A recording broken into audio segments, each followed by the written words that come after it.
ये है talks news network और आप देख रहे हैं पॉलिटॉक्स, राजनीति का कच्चा चिट्ठा। प्रदेश में मुख्यमंत्री अशोक गहलोत और सचिन पायलट समर्थकों के बीच वजूद की राजनीति का संघर्ष थमता नजर नहीं आ रहा है। गहलोत सरकार और संगठन से नाराज पार्टी के कई नेताओं ने अब अपनी आवाज आलाकमान तक पहुंचाने के लिए दिल्ली में डेरा डाल रखा है। कांग्रेस के टिकट पर चुनाव लड़कर निर्दलीय और बसपा प्रत्याशियों से हार चुके पार्टी के कई नेता खुद को उपेक्षित महसूस कर रहे हैं। इस संबंध में सोनिया गांधी को चिट्ठी लिखने के बाद अब ये नेता अब दिल्ली में डेरा जमा कर बैठ गए हैं। निर्दलीय और बसपा से आने वाले विधायकों से नाराज 19 कांग्रेसी नेता अब आलाकमान से आर पार की बात करने के मूड में हैं।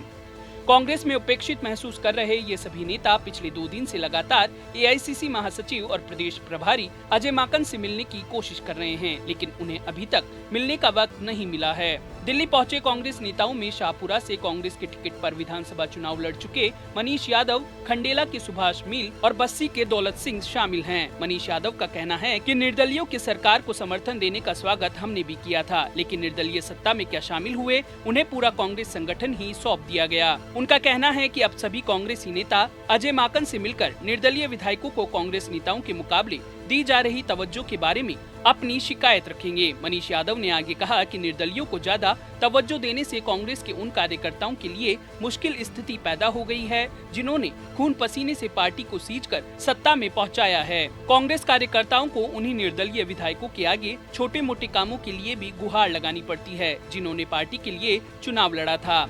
ऐसा करने से पूरे प्रदेश में कांग्रेस कमजोर हो रही है और हम यह नहीं होने देंगे। खंडेला से कांग्रेस प्रत्याशी रहे सुभाष मील ने कहा कि सरकार को समर्थन दे रहे निर्दलीय विधायकों ने खुली लूट मचा रखी है और जनता त्राही त्राही कर रही है। सरकार को समर्थन देने का सभी निर्दलीय अपने अपने क्षेत्रों में भरपूर फायदा उठा रहे हैं। हमने इस बारे में कांग्रेस अध्यक्षा सोनिया गांधी को पत्र लिखकर अवगत कराया था, लेकिन कांग्रेस के मूल कार्यकर्ताओं को अभी तक सत्ता और संगठन में वह मुकाम हासिल नहीं हो सका है जिसके वे हकदार हैं। आपको बता दें कि 19 में से 15 हारे हुए उम्मीदवारों ने जयपुर में निर्दलीयों की बैठक से एक दिन पहले कांग्रेस अध्यक्षा सोनिया गांधी को चिट्ठी लिखी थी। चिट्ठी में भी 19 सीटों पर कांग्रेस के उम्मीदवार रहे नेताओं और पार्टी के लिए चुनावों में काम करने वाले कार्यकर्ताओं की अनदेखी का मुद्दा उठाया था। चिट्ठी में लिखा था कि 19 सीटों पर कार्यकर्ता ठगासा महसूस कर रहा है क्योंकि गहलोत सरकार और पीसीसी ने उन्हें सत्ता और संगठन की चाबी सौंप दी है, जिन्होंने निर्दलीय और बसपा के टिकट पर चुनाव लड़कर कांग्रेस को हराया था।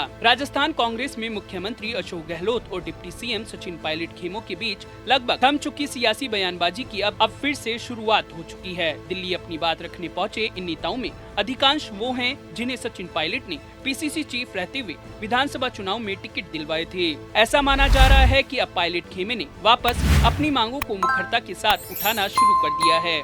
इधर विधायक और पूर्व उप मुख्यमंत्री सचिन पायलट अपने आवास पर लगातार पार्टी के कार्यकर्ताओं से मुलाकात कर रहे हैं। गुरुवार को पायलट ने अपने निर्वाचन क्षेत्र टोंक से बड़ी संख्या में आए पार्टी कार्यकर्ताओं से मुलाकात की। पॉलिटॉक्स ब्यूरो, दिल्ली। ये है टॉक्स न्यूज नेटवर्क और आप देख रहे हैं पॉलिटॉक्स, राजनीति का कच्चा चिट्ठा।